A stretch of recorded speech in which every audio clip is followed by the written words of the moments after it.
ఈరోజు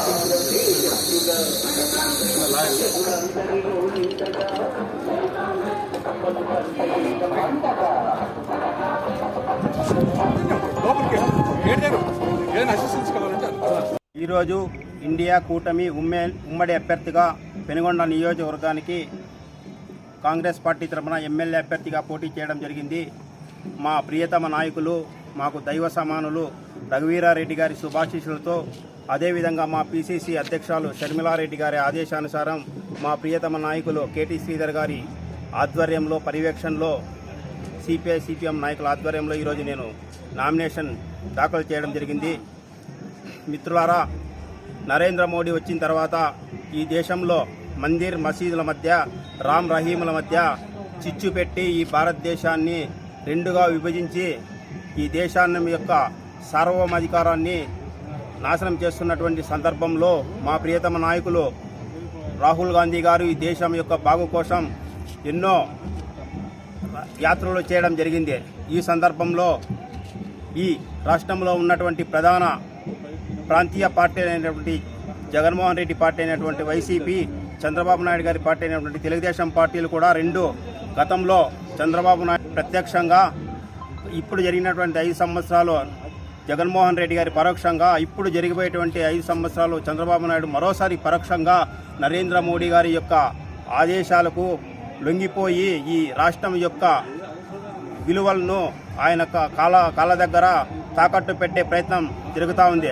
ఈ 5 సంవత్సరాల్లో ప్రత్యేక హోదా తెస్తానన్నటువంటి జగన్మోహన్ రెడ్డి గారు నాకు 25 ఎంపీలు ఇస్తే నేను నరేంద్ర మోడీ మెడలు వంచుతానన్నటువంటి పెద్ద మనిషి ఈరోజు అక్కడ వెళ్తే కనీసం ఆయన తల కూడా పైకి లేపేటువంటి పరిస్థితుల్లో ఈ రాష్ట్రంలో ఉన్నటువంటి ప్రధాన ప్రాంతీయ అధ్యక్షులు ఉండడం జరిగింది. ఈ సందర్భంలో మేము ఒకటే చెప్తున్నాము, ఈ కాంగ్రెస్ పార్టీ ఆధ్వర్యంలో గతంలో 10 సంవత్సరాల క్రితం ఏదైతే అభివృద్ధి జరిగిందో ఈ పెనుగొండ ప్రాంతంలో, ఆ అభివృద్ధి తప్ప ఎలాంటి అభివృద్ధి ఈ పెనుగొండ నియోజకవర్గంలో జరగడం లేదు. అదేవిధంగా మేము ఈ కృష్ణదేవరాయలు రాజధాని అయినటువంటి ఈ కృష్ణదేవరాయల ఉత్సవాలను కూడా కాంగ్రెస్ పార్టీ ఆ రోజు ఘనంగా అధికారికంగా నిర్వహించడం జరిగింది.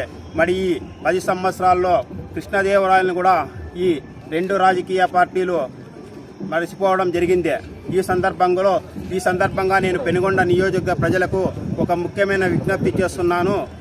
ప్రజలారా, ఇప్పుడు ఉన్నటువంటి ఈ తెలుగుదేశం సంబంధించిన అభ్యర్థిని అయితేనేమి, వైఎస్ఆర్సీపీ అభ్యర్థిని అయితేనేమి, కేవలము ఈ నియోజకవర్గంలో ఒక 50 కోట్లు పెట్టుబడి పెట్టి ఒక 500 కోట్లు సంపాదించాలనేటువంటి ఏకైక లక్ష్యంతోనే వాళ్ళు ఎన్నికల్లో పోటీ చేస్తున్నారు.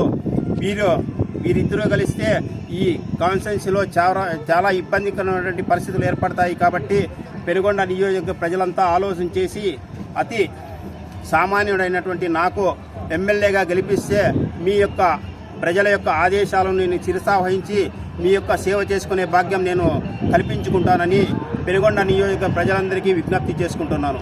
అదేవిధంగా నేను వారంతా బీసీ అంటున్నారు, ఇద్దరు వాళ్ళు ఎంత బీసీలో ఈ పెనుగొండ నియోజకవర్గ ప్రజలందరికీ తెలుసు. కేవలం నేనే నిజమైన బీసీనే. కాబట్టి ఈ పెనుగొండ నియోజకవర్గ ప్రజలంతా నా పైన ఆశీర్వదించి నన్ను ఎమ్మెల్యేగా గెలిపిస్తే ఈ ప్రజలకు సేవ చేసే భాగ్యం నాకు కల్పించవలసిందిగా కోరుకుంటూ సెలవు తీసుకుంటాను.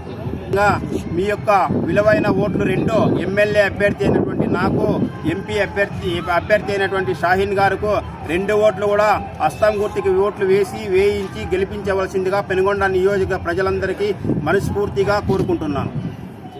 జై కాంగ్రెస్.